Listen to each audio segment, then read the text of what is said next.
সুন্দর দেশ বাংলাদেশ, এত মুসলমান থাকার পরেও এই দেশের ভিতরে ইসলাম নামক যে আল্লাহর নীতি আদর্শ সেইটা পরাজিত। সেই নীতি আদর্শটা কি? পরাজিত। আর মানব রচিত তন্ত্র মন্ত্র বিজয়। এর কারণ কি? এর কারণ আছে না পিছনে? না নাই?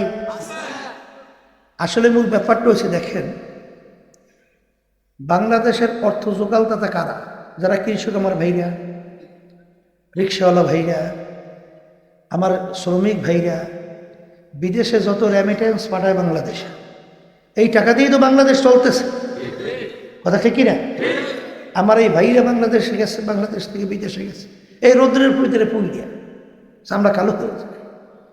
এই টাকাগুলো দেশে পাঠায়, দেশ চলে। আর 1% কিছু লোকজন, এরা ওই শেয়ারে ক্ষমতায় বৈশা এই টাকা উল্টা বিদেশে পাচার। ঠিক না? ঠিক বলছে।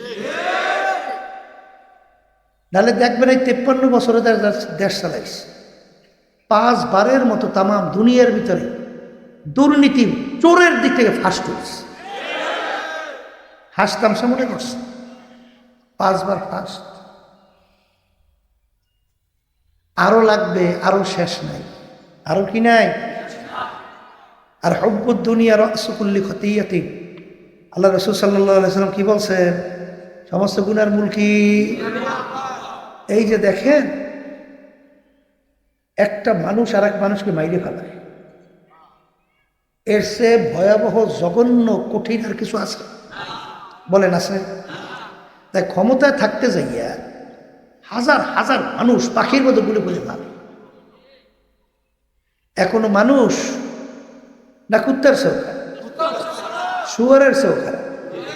আমি বলি না, আল্লাহ বলছে, উলাইকা কাল আনআম বাল হুম আদাল।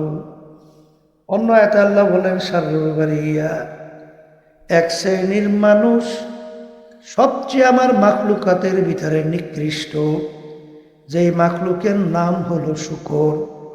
এক শ্রেণীর মানুষ দুনিয়ায় বসবাস করে, ওই মানুষটা শূকরের চেয়েও খারাপ। কি বলছে? আল্লাহ বলছে না? তাহলে বোঝা গেল, এই হুব্বুদ দুনিয়া রাসু কুল্লি খতিয়াতিন, সমস্ত গুনার মূলই হলো। বাদশাহ আকবরের সময় দ্বীনে ইলাহি প্রতিষ্ঠিত করছিলেন, জানেন না? দ্বীনে ইলাহি বোঝেন তো? অর্থাৎ হিন্দু, খ্রিস্টান, মুসলমান, অন্যান্য ধর্ম, এই সব মিলেই একটা ধর্মের নাম দিয়েছে দ্বীনে ইলাহি। বুঝছেন? এই যার পক্ষে ফতুয়া দিছিল ওই জমানার মধ্যে সবচেয়ে বড় আলেম, জানেন না? পাণ্ডিত। শোনেন নাই? আবুল ফজল ফয়জি নাম শুনছেন? কত বড় জানেন না পাণ্ডিত? জানেন? বিনা নোক্তার হরফগুলো দিয়ে কোরআনুল কারীমে 30 পারা তাফসীর লেখছে। নোক্তালা হরফ ব্যবহারই করে নাই। এত বড় জানেন না পাণ্ডিত, কিন্তু আবুল ফজল ফয়জি বাদশাহ আকবরের দ্বীনে ইলাহির পক্ষে ফতুয়া জারি করছে। কির কারণে? বলেন? দুনিয়ার মোহের কারণে। কথা ঠিক কিনা? ওই সময় মুজাদ্দিদ আল ফেসারি রহমাতুল্লাহি আলাইহি তিনি হকের পক্ষে আওয়াজ তুলছিল। যখন বাদশাহ আকবরের মিটিং ডাকছিল, আর তিনিও হকের পক্ষে, মুজাদ্দিদ আল ফেসারি রহমাতুল্লাহি আলাইহি পাশে তিনিও মিটিং ডাকছে। এক পর্যায়ে আল্লাহ রাব্বুল আলামিন এমন প্রলয়ের মতো ঝড় তৈরি করল, বাদশাহ আকবরের মিটিং সব ভাঙে ছিল তছনছ। আর আল্লাহ রাব্বুল আলামিন পাশেই হকের পক্ষের মিটিং মুজাদ্দিদ আল ফেসারি রহমাতুল্লাহি আলাইহি অক্ষত অবস্থায় রাখছে। যা আল হাক্কু ওয়া যাহাকাল বাতিল ইন্নাল বাতিলা কানা যাহুকা। হক আসবে, বাতিল দূর হবে, আলো আসবে, অন্ধকার দূর। কথা ঠিক কিনা? এই জন্য আমার বাজানদেরকে বলবো, সব আলেমের পদাঙ্ক অনুসরণ করা যাবে না। আপনি দেখতে হবে যার কথা কাজের মিল আছে কিনা, যার ভিতরে আল্লাহর ভয় আছে কিনা।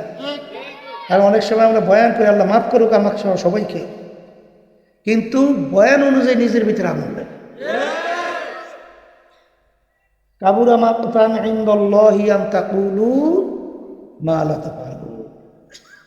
আল্লাহ রাব্বুল আলামিন বলেন আমার কাছে সবচেয়ে ঘৃণিত যে অপরকে বলে আমল করার জন্য নিজের ভিতরে সে আমল নেই।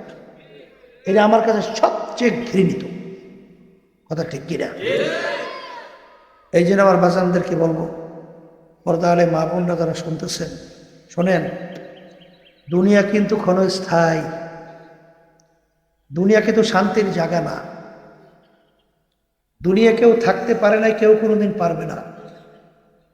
আল্লাহ রাব্বুল আলামিন আমাদেরকে দুনিয়াতে পাঠাইছেন কেন? আল্লাহ বলেন আমার ইবাদতের জন্যে। আর ইবাদত শব্দের অর্থ মালিকের হুকুম অনুযায়ী চলার জন্যে। কথা ঠিক কিনা? যারা দুনিয়াকে চেনছেন, দুনিয়ার পিছনে পড়ছেন, আল্লাহ রাসূল সেই দুনিয়া সম্পর্কে বলেন আর দুনিয়া জিফাতুন ওয়া তালিবুহা কিলাব। হে আমার উম্মতেরা, দুনিয়া এবং এই দুনিয়াটা হইল একটা মরকের মতো মুর্দা। এর পিছনে যারা পড়বে স্থায়ী জিন্দেগি আখিরাতকে ধ্বংস করবে, এরা হইল কুকুরের দল। পানির ভিতর থেকে একটা মরক ভাসে, ওর পিছনে কিন্তু কোনো মানুষের দল দৌড়ায় না, ওর পিছনে দৌড়ায় কুকুরের দল। কখন নদীর কিনারে আসবে আর সেইরা ফাইরা খাবে। আমার বাজানদেরকে বলবো, পর্দারে মা বোনদেরকে বলবো, এক হাদিসের ভিতরে আল্লাহ রাসূল সাল্লাল্লাহু আলাইহি ওয়াসাল্লাম বলেন দুনিয়া এবং দুনিয়ার ভিতরে যত সম্পদ কাব্বাউদাতেন, একটা মাছি বা মশার পাখনার মতো। একটা মাছি বা মশার পাখনা, আপনি হাজার হাজার মশার পাখনা একত্রিত কইরা যদি বাজারে নিয়ে যান, ওর কিন্তু কোনো মূল্য নাই। আছে? আল্লাহ এবং আল্লাহর রসুলের কাছেও এবং দুনিয়ার চাকচিক্যময় সম্পদ কোনোই মূল্য নাই। তাদের সবসময় অগ্রাধিকার ছিল আখিরাত। অগ্রাধিকার কি? এই যে আল্লাহ রাসূল সাল্লাল্লাহু আলাইহি ওয়াসাল্লাম বলেন কুন ফিদ দুনিয়া কাআন্নাকা গরীব আও আবিরু সাবিল। এ আমার উম্মতেরা, দুনিয়ার ভিতরে চলবা যেরকম মুসাফির রাস্তার ভিতরে যেরকম চলে। মুসাফির যেরকম রাস্তায় চলে, এই মুসাফির রাস্তার ভিতরে চলে, তখন তার গন্তব্যের দিকে তার নজর থাকে। পথের এই অবস্থার ভিতরে তার কোনো খেয়াল থাকে? ঠিক আল্লাহ রাসূল সাল্লাল্লাহু আলাইহি ওয়াসাল্লাম বলেন দুনিয়াটা একটা মুসাফির খানার মতো। তুমি এইভাবেই দুনিয়াতে বসবাস করবা, আর স্থায়ী বাড়ি তোমার হলো জান্নাত। এই কথা ঠিক কিনা? কিন্তু যারা নাকি দুনিয়াকে মুখ্য মনে করে আর আখিরাতকে পরে মনে করে, আছেন এরকম এক শ্রেণী বাজানরা? আমার দাদা জান রাহমাতুল্লাহি আলাইহি বলতেন তোমরা কিয়ামতের ময়দানে প্রথম চোটে বেহেশতে যাবা না কিছুদিন জাহান্নামের আগুনে জ্বলবা তারপরে যাবা? কিভাবে বুঝবা? তোমার সামনে দুইটা কাজ আসছে, একটা আখিরাত আর একটা দুনিয়া। দুনিয়াটার কাজও গুরুত্ব, আখিরাতের কাজটাও গুরুত্ব। তখন তুমি কোনটাকে গুরুত্ব বেশি দাও, অগ্রাধিকার দাও। তখন যদি তুমি আখিরাতকে অগ্রাধিকার দাও, আল্লাহর ফজল করমে আশা করা যায় তুমি প্রথম চোটে ভেস্তে যাইতে পারবা। আর যদি ওই সময় তুমি দুনিয়াকে অগ্রাধিকার দাও আর আখিরাতকে পিছনে রাখো, তাহলে কিছুদিন জাহান্নামের আগুনে জ্বইলা তারপর তোমার ভেস্তে যাওয়া লাগে নাকি? কি কথা ঠিক না বেঠি? আমিনু কামা আমানান নাস। আল্লাহ রাব্বুল আলামিন বলে তোমরা ঈমান আনবা কেমন ঈমান? সাহাবায়ে কেরাম যেভাবে ঈমান আনছিল, সাহাবায়ে কেরাম যেভাবে ঈমান আনছিল, আল্লাহ রাব্বুল আলামিন সেইভাবে ঈমান আনার জন্য আমাদেরকে হুকুম করছে। সাহাবাদের কেরামের ঈমান কেমন ছিল? আল্লাহু আকবার। এই আল্লাহ আল্লাহ রসুল বেজার হয়, দুনিয়া যত থাকুক সেদিকে তাদের নজর গেছে। গেছে গেছে গেছে, হ্যাঁ, কোনোদিন গেছে? আল্লাহ রাসূল সাল্লাল্লাহু আলাইহি ওয়াসাল্লাম যখন এক আল্লাহর উপরে ঈমান আনার দাওয়াত এবং ওদের অন্যার বিরুদ্ধে তখন বলা শুরু করছিল, কাফেররা প্রস্তাব নিয়ে গেল না 3টা, আরবের নেতা বানাইয়ে দেবে। এই এরপরে সুন্দরী মেয়ে বিবাহের ব্যবস্থা করবে, আরবের ভিতরে সবচেয়ে সুন্দরী এবং সবচেয়ে বড় ধনী বানাইয়ে দেবে। এই 3 প্রস্তাব। এই শর্ত কি? তুমি এক আল্লাহর উপর ঈমান আনার দাওয়াত দাও, কিন্তু আমাদের কার্যক্রমের বিরুদ্ধে কিছু বলতে পারবে না। বর্তমানে বিএনপি আমাদের খুব ক্ষিপ্ত না? এর আগে তো খুব ভালো খাতিরই আছে, এখন খুব ক্ষিপ্ত। ক্ষিপ্ত কারণ কি? এই যেই অন্যায়গুলো করে এটা আমরা বলি কেন? যদি না বললে পক্ষে বলতেন, তাই দেখতেন আপনার আদরে শেষ। কি কথা ঠিক? এখন তাদের বিরুদ্ধে তো আমরা বলি না, আমরা কাজের বিরুদ্ধে বলি। যেই কাজটা খারাপ,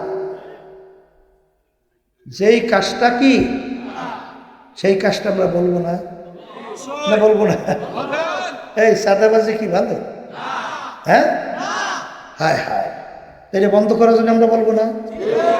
এই মানুষ মারা কি ভালো? এটা আমরা বলবো না?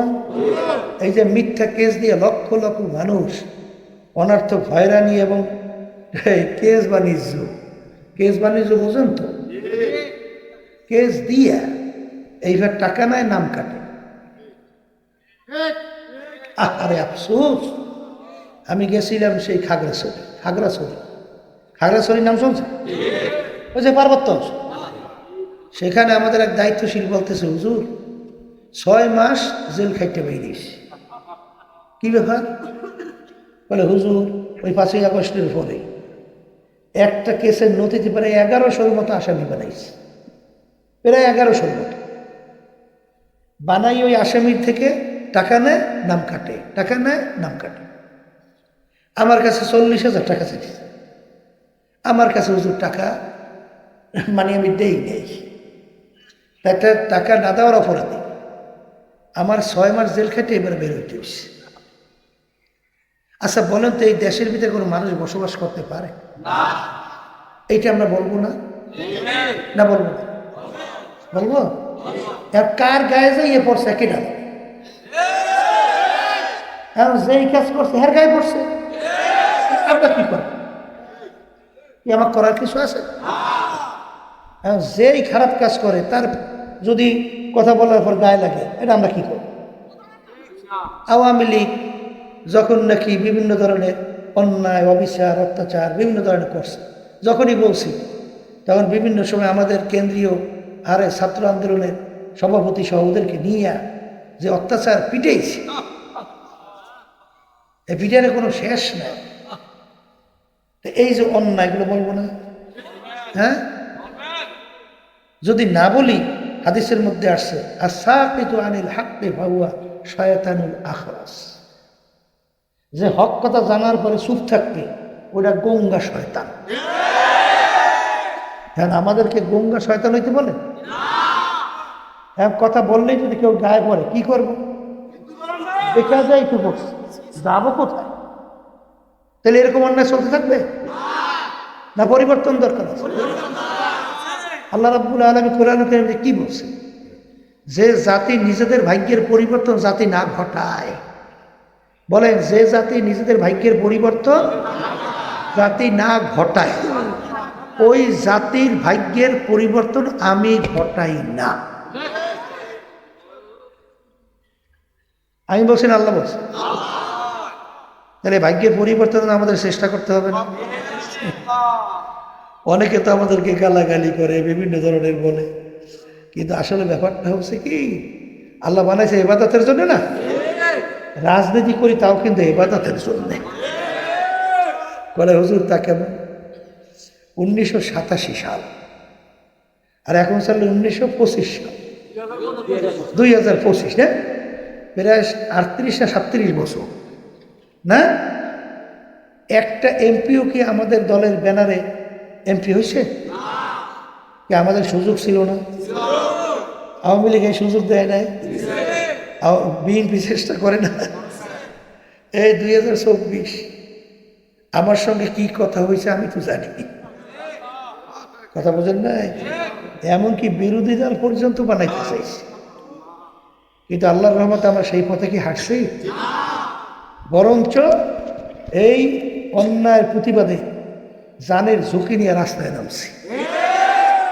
আমাদের কত লোক শাহাদত বরণ করছে, কত লোক পঙ্গু হয়ে গেছে অন্যায় প্রতিবাদ করতে যাই। কথা ঠিক কিনা?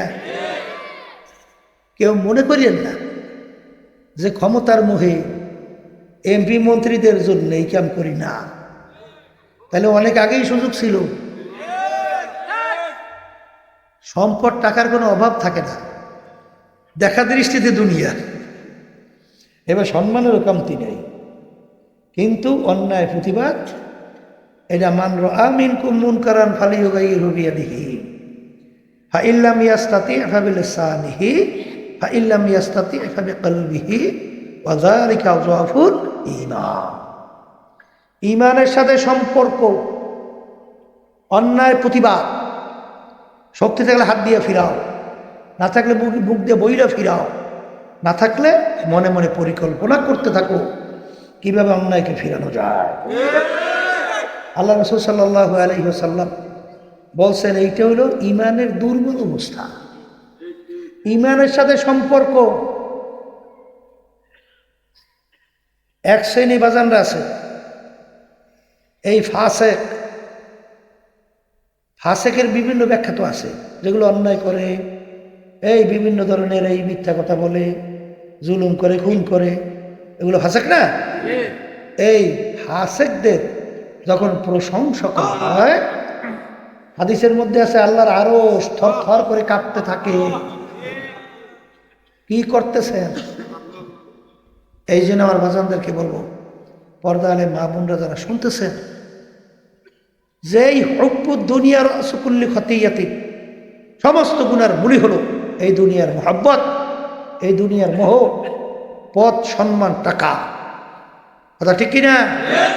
এই ক্ষেত্রে আমার আব্বাজান বলতেন কারো ঈমানের মূল্য 10।